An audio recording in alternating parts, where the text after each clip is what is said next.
네, 이제 거의 사도행전이 끝이 왔네요. 또 다음 주가 마지막인데 간증도 준비해 주시고 또 여러 준비들 해 주시면 감사하겠습니다. 자, 오늘 사도행전 27장인데요. 자, 오늘 내용을 보게 되면 하나의 스토리들이 쭉 나옵니다. 그죠? 이 스토리가 나오는데 말 그대로 그 유라굴라라고 하는 풍랑을 만나게 되고 또 그 속에서 또 나아가는 이분들의 그 여정 위에 주님께서 어떻게 바울을 통해서 역사하고 계시는지를 살펴보게 됩니다. 자, 오늘 하나 참 발견하게 되는 것은 이미 출발하기 전부터 바울이 어떻습니까? 큰 태풍이 있을 거라는 걸 알고 있죠, 그죠? 자, 여기서 우리가 본다면 뭐 여러 생각이 드는데요. 이게 그냥 단순하게 바울이 이걸 태풍이 있을 것을 알았다는 것을, 사실은 바울이 그런 경험이 많은 사람도 아니고 뱃사람도 아니고, 그죠? 그걸 어떻게 알았을까요? 그게 그냥 하나님께서 보여주신 거죠, 그죠? 이게 무슨 일이 있을 거라는 거, 이 사람들이 다 상할 거라는 거. 우리는 여기에서 어떤 예상을 하게 되냐 그러면 뭔가 이게 하나님이 계획을 하고 계신 게 아니라 방해가 일어날 것을 사도 바울이 알고 있었다라는 걸 저는 생각이 되어져요. 자, 그래서 하나님의 말씀으로 전합니다. 지금 겨울을 여기서 지내는 게 더 좋을 것 같다. 근데 사람들은 그 말을 듣지 않고 강행을 하게 되는데요. 강행하게 되어지는 이유가 있습니다. 첫 번째는 뭐냐면 선장 입장에서 기간을 맞춰야 한다는 의무감도 있고, 그 다음에 자기의 전공의 자존심이 있지, 죄인의 말을, 죄수의 말을, 또 뱃사람도 아닌 사람의 말을 듣는다는 게 용서가 안 되죠. 자, 하나님의 말씀을 들을 수 없는 첫 번째 이유는 소위 말해서 자기에게 주어져 있는 전공의 자존심입니다. 이 일에 대해서는 내가 너보다 더 잘안다 하는 우리의 어떤 그 지식의 그 능력이 항상 하나님의 말씀을 듣지 못하게 합니다. 우리의 생각이 먼저 앞서게 되는 거죠. 내가 하고 있는 일이 더 선행되어지고 내 경험이 앞서게 되어지는 것이죠. 그 다음에 두 번째, 선주들이 있습니다. 선주도 이 말을 듣기를 원하지는 않습니다. 이유가 뭘까요? 물건을 실어 나가는 사람들 입장에서는 장사는 타이밍입니다. 그죠? 자, 물건이 빨리 가야 합니다. 그들이 눈앞에 당장 닥쳐 있는 이익이 문제입니다.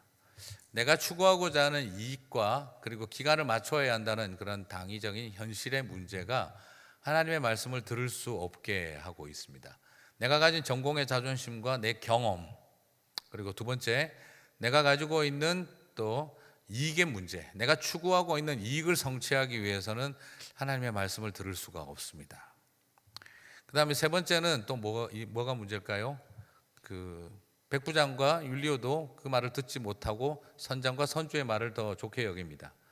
당연히 그럴 수밖에 없습니다. 이것은 지금 신분과 직위의 문제가 나옵니다. 어디 죄인의 말을 우리가 듣고, 지금 백부장이 그 말을 듣고, 백부장이라면 무슨 말입니까? 로마의 군인들을 100명을 데리고 있다는 이야기죠. 요즘으로 따진다면은 이렇게 군대 안 갔다 오셔서 일개 소대가 약 40명으로 볼 때 이제 100명 정도면은 약 3개 소대, 일개 중대가 일개 소대가 40명으로 볼 때 지금 이게 소대가 지금 3개가 모여 있는 단위예요. 로마인들은 그 당시 100명이면은 굉장히 강한 군대죠. 이런 어떤 상황에서 백부장이라고 하는 사람이 지금 죄인의 말을 들어야 한다. 용납할 수가 없는 신분과 직위의 문제가 발생을 하는 거죠. 자, 우리가 왜 하나님의 말씀에 귀를 기울일 수 없느냐? 그것은 내가 가지고 있는 지식, 그리고 내가 가지고 있는 자존심, 그리고 내가 추구하고자 하는 이익, 그리고 또 내가 가지고 있는 신분과 지위, 이런 것이 내가 하나님의 말씀 앞에 엎드리게 하고 하나님의 말씀 앞에 나를 내려놓게 하는 일에 큰 걸림돌이 되는 것을 발견하게 되어집니다. 자, 오늘 여러분이 한번 이 말씀을 처음 시작을 살펴보면서 왜 우리가 하나님의 말씀을 들을 수 없는가, 왜 우리가 하나님의 말씀에 있는 그대로 순종하지 못하는가, 그 모든 것은 나도 어떤 의미에서는 똑같은 상황이라고 말할 수가 있지 않을까 싶어요. 신분과 지위의 문제, 경험의 문제, 그리고 내가 가지고 있는 지식의 문제, 그리고 내가 가지고 있는 현실적인 손해볼 수 없는 그런 많은 것들이 우리를 사로잡을 때에는 하나님의 말씀을 들을 수가 없습니다. 그다음 하나 더 있는 게 뭐죠? 같은 배에 있던 사람들이 겨울 나기가 불편하다 하는 이유, 겨울을 거기서 나는 것은 불편하다고 하는 그 불편함의 이유, 그것까지도 포함이 되어지죠. 자, 그래서 우리는 내 입장에서 뭐가 더 편하냐 아니냐에 대한 문제도 역시 우리가 하나님의 말씀을 들을 수 없게 하는 요소가 된다는 것을 발견하게 되어집니다. 가장 현실적이죠. 예. 딱 한마디로 정리하라면 우리의 현실적 상황이 하나님의 말씀 앞에 순종하게 할 수 없게 만드는 것을 발견하게 됩니다.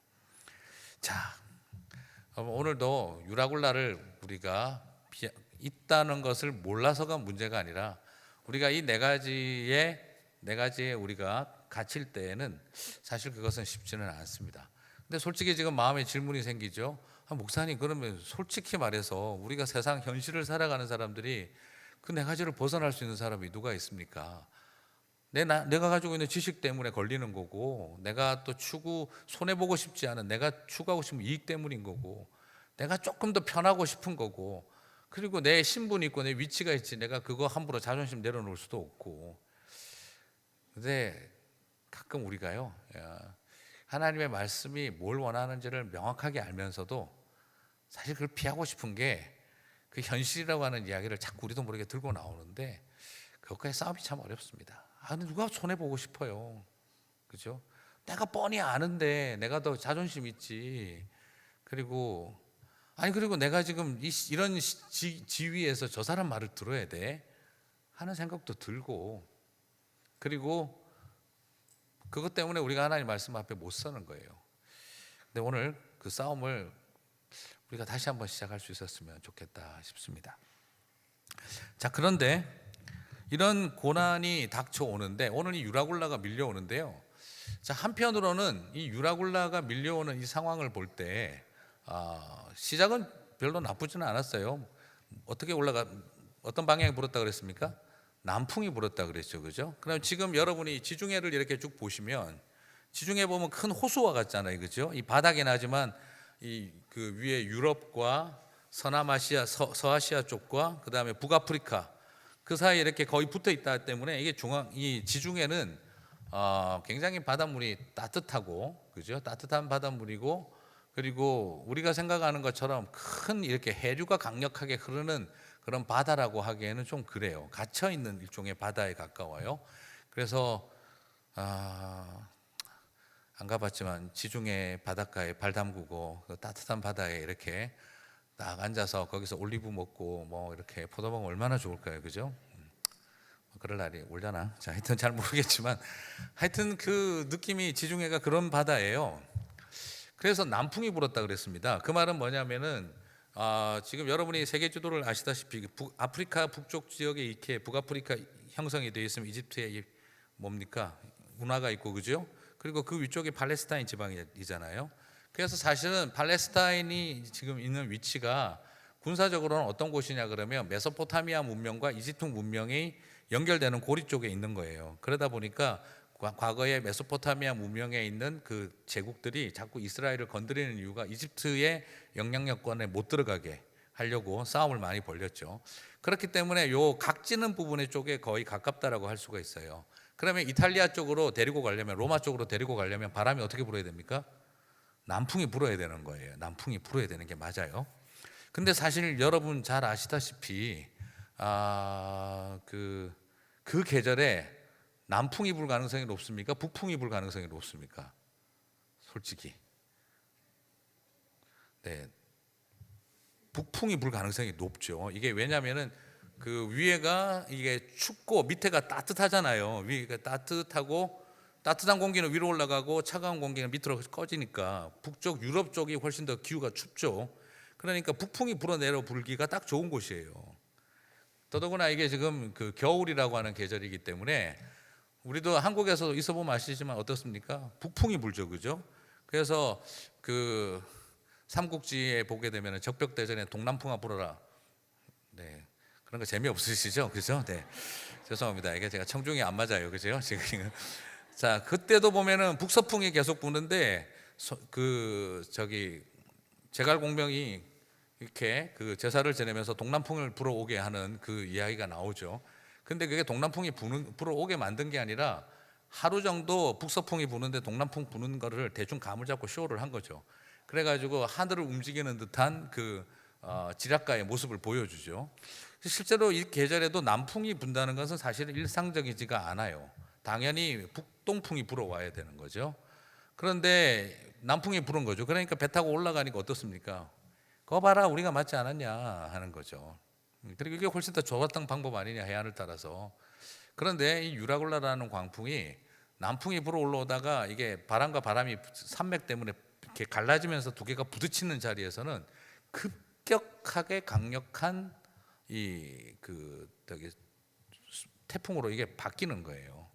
그래서 자기들이 지금까지 올라가는 거 분위기 좋았던 거죠. 우리식의 판단을 하고 우리가 예상을 했던 게 요것만 잘만 가면 빨리 간다라고 생각을 했는데, 북쪽에서 내려오는 바람과 그 동쪽에서 불어오는 바람이 남풍하고 이게 맞닥뜨리면서 이게 굉장히 강력한 스톰으로 순식간에 바뀌어 버린 거예요.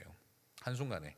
그리고 난 다음에 엄청난 그 북동풍으로 이제 남풍으로 가다가 북동풍에 때려 맞아서 남서쪽으로 밀려 내려가기 시작을 한 거죠. 본인들도 어떻게 할 수가 없는 단계까지 가버리는 이 바람의 흐름이 변화가 일어난 것입니다. 자, 저는 여기서 이제 이야기하고 싶은 게 바로 뭐냐면, 그렇긴 한데 태풍이 도대체 며칠 동안 갑니까? 표류를 이 난파선이 되어져서 얼마나 갔습니까? 14일을 먹지를 못했다 그랬어요. 14일을 정신을 못 차려, 밥을 해먹을 만한 마음의 여유와 시간적인 육체적인 여유가 없도록 14일 동안을 정신없이 밀어붙여 버린 거예요. 자, 아무리 태풍이 밀어쳐도 14일이나 최소한 이걸 볼 때 15일 이상 몰아쳤는데 그럴 가능성은 있습니까, 없습니까? 사실 그렇지는 않아요. 아무리 태풍이 몰아쳐도 밥 먹을 시간 있어요. 중간중간에 한 번씩은 잠들어 이렇게 쉬었다가 또 치고 이 그 흐름 속에 있는데, 이게 지금 느낌이 딱 어떠냐 그러면 14일을 배를 따라다니면서 때리고 있는 거예요. 그리고 태풍이 휘몰아치는데 이건 좀 경로상 어떻게 태풍의 경로만 계속, 사실 이게 태풍이라는 게 지나가는 거거든요. 배가 이렇게 버티다 보면은 바람이 도는 방향이 있기 때문에 죽어버리든지 아니면은 저쪽으로 다시 지나가게 되거든요. 그리고 태풍이 이동하는 속도가 훨씬 더 빠르단 말이죠, 배보다.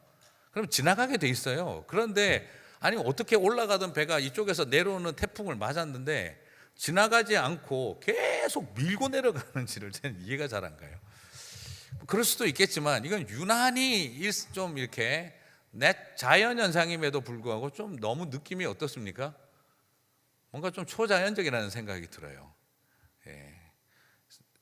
태풍에 휩싸여 아무리 우리 허리케인이 밀어붙인다고 해도, 휴스턴을 치고 올라온다고 해도 14일을 연달아 따라다니지는 않아요. 예.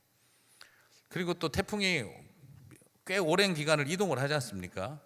우리 한국에서 봐서도 알지만 동남아에서 올라온 태풍이 올라와서 한반도를 지나서 일본을 치고 지나가는데 꽤 오랜 기간을 지나가요. 그렇긴 한데 여러분 한번 생각해 보세요. 밑에서부터 14일 동안 계속 그거 태풍 맞고 올라오는 사람이 배가 누가 있냐 이거죠.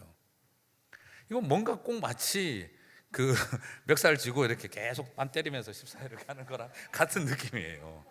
너무 적나라했나? 딱 그 느낌이에요. 지금 이걸 보고 있으면 하루아침에 그냥 확 휩쓸린 분위기가 아니에요. 저는 아무리 봐도 이게 조금 비정상적이라는 생각이 들어요. 자연현상인데 정상적이지가 않아요. abnormal한 거죠. 그럼 이유가 뭘까? 그리고 하나님께서 하나님의 사자를 계속 바울에게 보내주셔서 메시지를 주신 이유가 바로 뭘까? 저는 이것을 분명히 어떤 영적인 공격이 아니겠는가라고 정리를 한번 해보고 싶어요. 이게 분명히 자연현상인데 정상적이지가 않아요.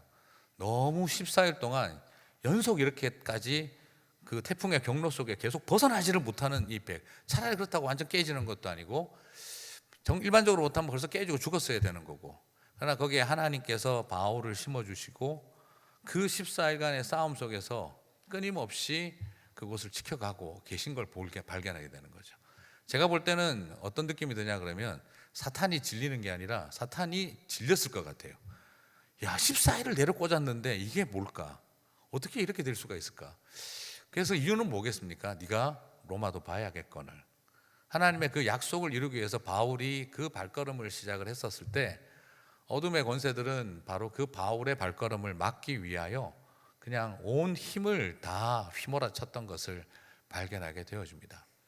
그럼에도 불구하고 하나님은 계속해서 바울에게 이상을 보여주시고 비전을 주시고 소망을 심어주고 계시죠. 절대 망하지 않는다. 어떤 의미에서는 어둠의 권세가 이 일을 벌렸다고 한다면 바울 하나 잡으려고 그 배에 있는 200 몇십 명을 다 죽이려고 들었던 거예요. 그런데 하나님은 바울을 지키기 위해서 그 모든 사람들을 살리고 계신 것을 발견하게 되어집니다. 바로 계속해서 주님 보여주고 계신 게 뭡니까? 내가 너에게 이룬 것을 반드시 끝까지 이루게 하실 거고 그리고 너를 지켜줄 거라는 것을 계속 약속을 주고 계시죠. 저는 이것이 그냥 단순한 자연 현상이 아니라 바로 하나님께서 이 상황 속에서 막아주고 보호해주고 계시는 능력을 보게 되어집니다. 자, 그러면 여기서 이제 신기하고 궁금해지는 게 하나님이 여기에서 바울과 함께하고 있다면 바울이 탁 일어나가지고 두 손을 쫙 들고 구름은 거쳐질지어다 하고 나면 햇빛이 쫙 그냥 나야 되는데, 그죠? 근데 그런 분위기가 전혀 되지가 않았어요. 오히려 어떤 분위기입니까?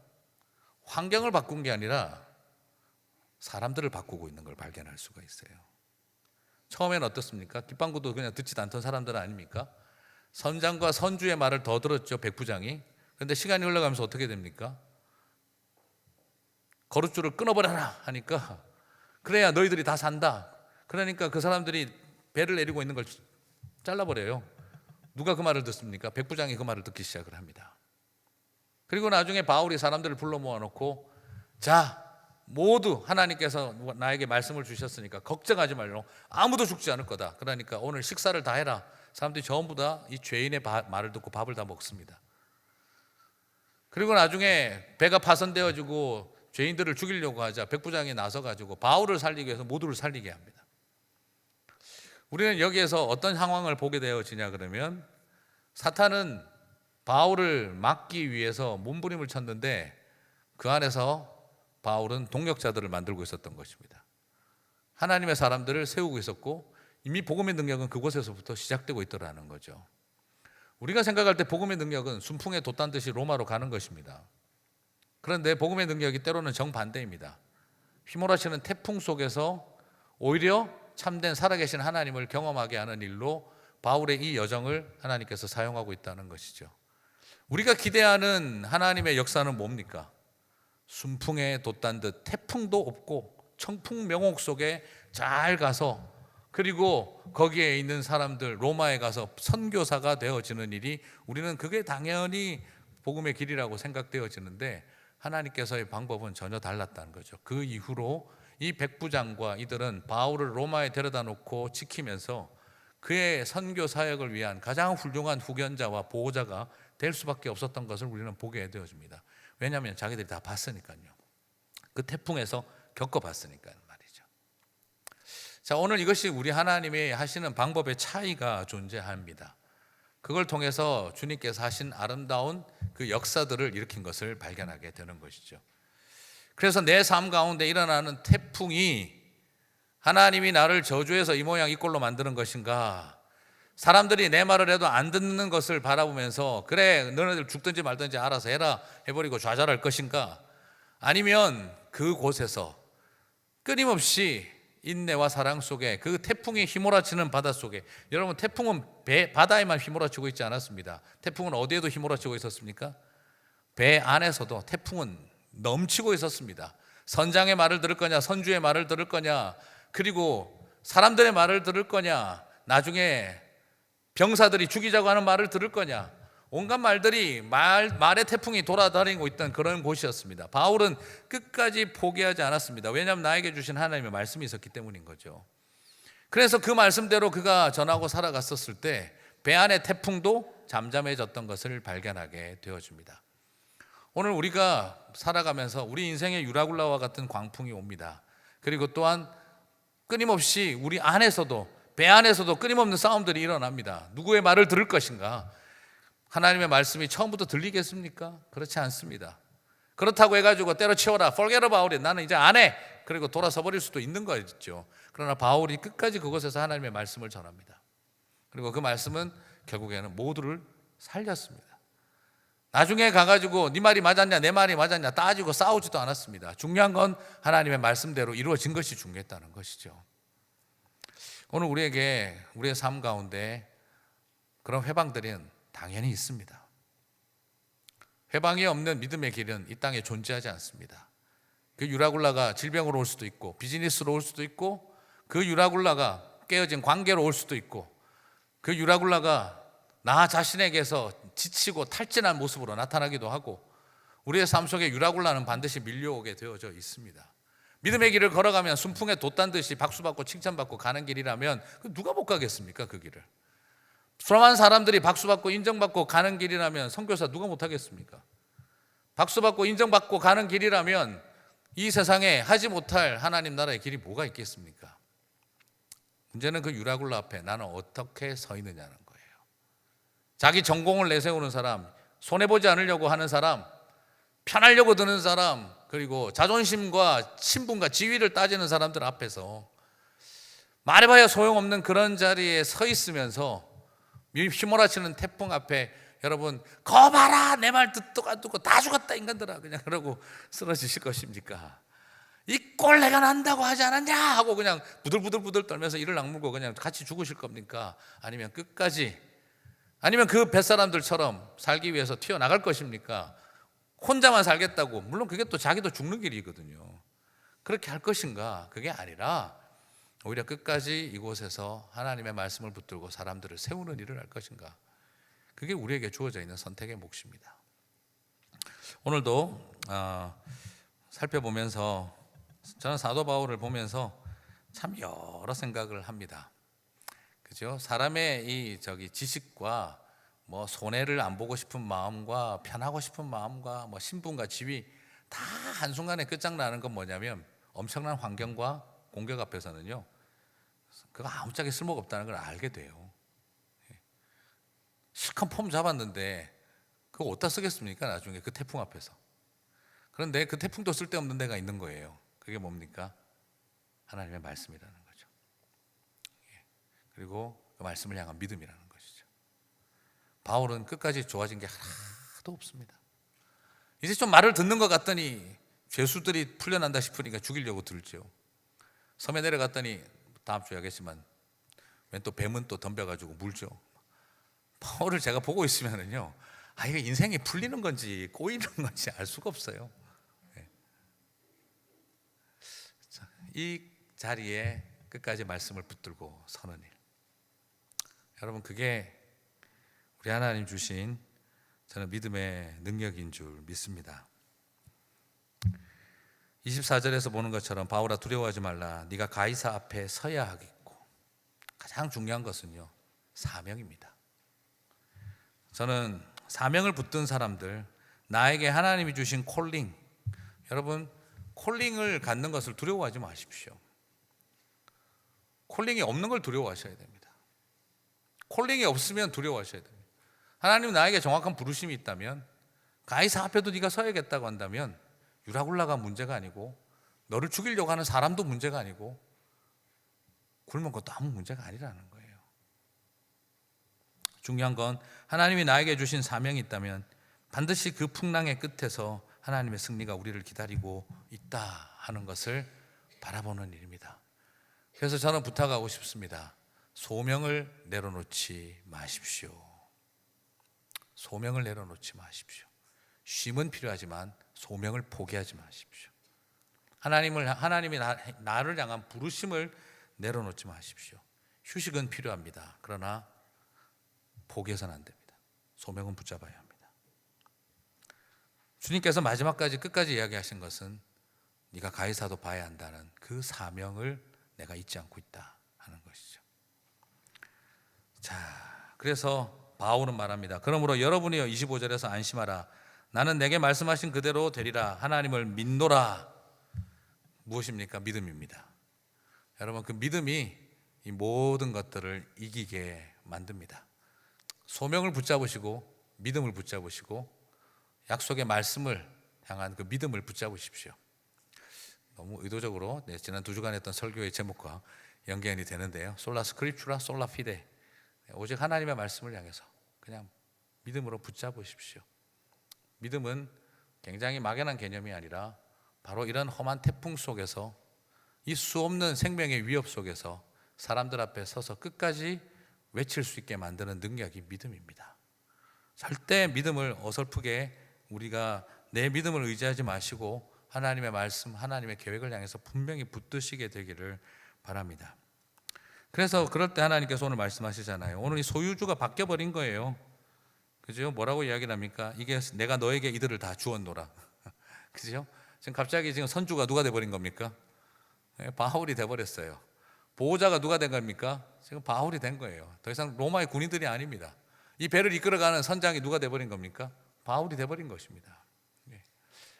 여러분 꼭 기억하셨으면 좋겠어요. 우리 안에 하나님이 주신 리더십은요, 순풍에 나타나는 게 아니라 태풍에 나타납니다. 태풍이 일어날 때, 그때 여러분 안에 바로 하나님의 리더십이 살아납니다. 물론 그 태풍은 그나마 있던 리더십마저 죽여버릴 수도 있습니다. 하지만 진짜 태풍이 일어날 때 우리에게 하나님께서 우리를 왜 이곳에 부르셨는지 이유가 나옵니다. 태풍이 일어날 때 왜 하나님이 나를, 이럴 땐 가정이라 안 하고 뭐라고 합니까? 이놈의 집구석이라 그러죠. 왜 이놈의 집구석에 나를 부르셨는지를 발견하게 됩니다. 이 태풍이 일어날 때 왜 하나님이 나를 이 교회에 보내셨는가를 발견하는 거고요. 거기에서 사람을 살리고 보호하고 이끌어가는 사명을 붙들고 그것을 믿음으로 가실 때 그 유라굴라 광풍의 자리에서 이겨내는 게 아니라 약속의 사명을 향해 가게 만든다는 것이죠. 여러분, 우리는 태풍을 이기기 위해서 부름받은 자들이 아닙니다. 그 태풍을 뚫고 사명을 이루게 하기 위해서 부름받은 자들입니다. 태풍과 싸우는 게 목적이 아닙니다. 우리는 태풍과 싸우는 게 목적이 아니라 그 안에 있는 사람들을 살리는 일을 하는 존재입니다. 그 일을 위해서 하나님 우리를 부르셨다는 것 꼭 기억하시면서 나아가실 수 있게 되기를 주님의 이름으로 축복합니다. 자, 오늘 말씀을 한번 정리하면서 우리 모두에게 다 하나님은 이런 사명을 주셨습니다. 저는 사실 오늘 이 말씀 보면서 많이 생각난 게 바로 뭐냐면, 갈릴리 호수에서 밤새도록 태풍을 만났던, 광풍을 만났던 그 예수님과 제자들의 이야기가 생각이 납니다. 너무 이야기가 똑같아요. 제가 이게 좀 영적이라고 보는 게, 여러분 갈릴리 바다가 아무리 커도 태풍이 그렇게까지는 아닙니다. 베드로, 야고보, 요한이 감당을 할 수가 없었어요. 재미난 거는 그 태풍을 밤새도록 고생하고, 사실 그 배 타고 건너가는데 3시간이면 충분해요. 그런데 그걸 죽을 고생을 했어요.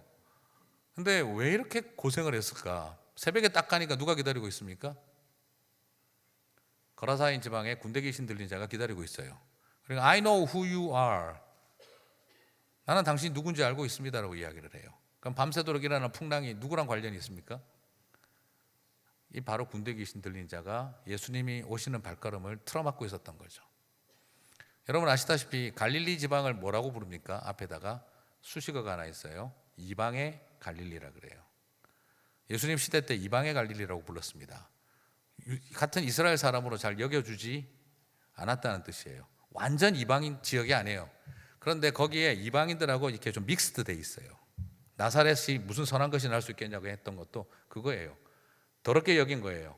이방인들하고 장사해서 먹고 살고 있었고, 이방인들하고 어울려서 살고 있었고, 이방인들이 우상에게 바치는 물건 팔았고, 그러고 살아가고 있는 동네예요. 그쪽.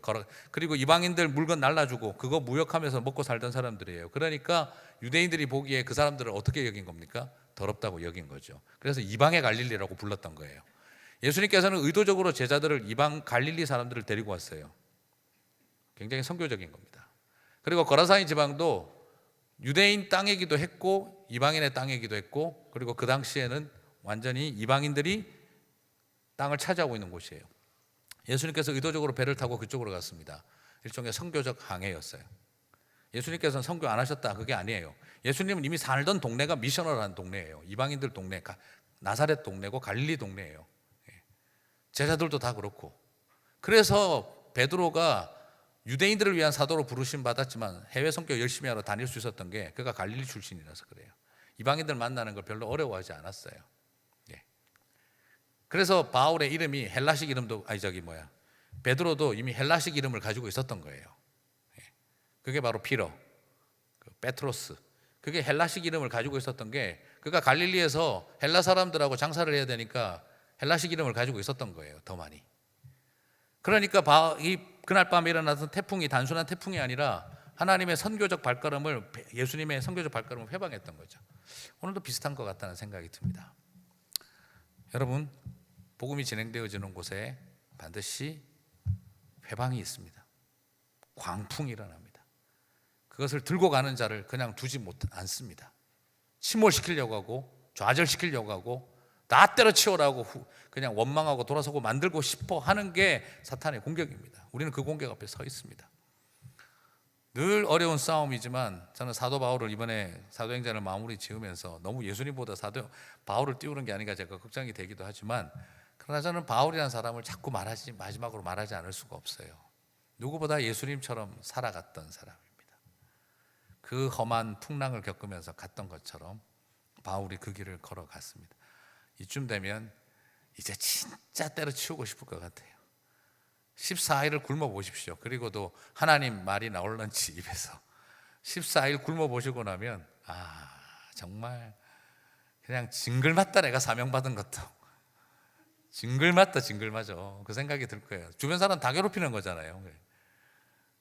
이 정도 같으면 지칠 만도 할 것 같아요. 근데 그 길을 걸어가는 바울의 모습을 바라봅니다. 여러분, 풍랑 이는 곳에서도 주를 바라보리다. 캄캄한 밤 사나운 바람 불 때, 이렇게 부를 노래가 아니에요. 만경창파 이렇게 부를 노래가 아니에요. 지금 태풍을 겪어보세요. 지금 그런 노래가 나오는지 돌아버리겠는 상황인데, 14일 굶어보세요. 그리고도 그런 노래 나오는지. 근데 바울이 참 예수님 깊게 사랑했다는 생각이 들어요.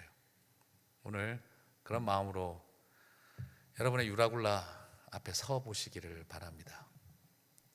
징그럽게 따라다닐 겁니다.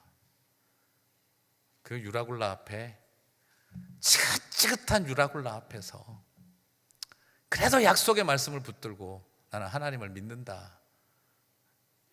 참 바울 대단하다는 생각이 들었습니다. 하나님 은혜라는 생각이 듭니다. 그 유라굴라 앞에서 여러분 승리하시게 되기를 주님의 이름으로 축복합니다.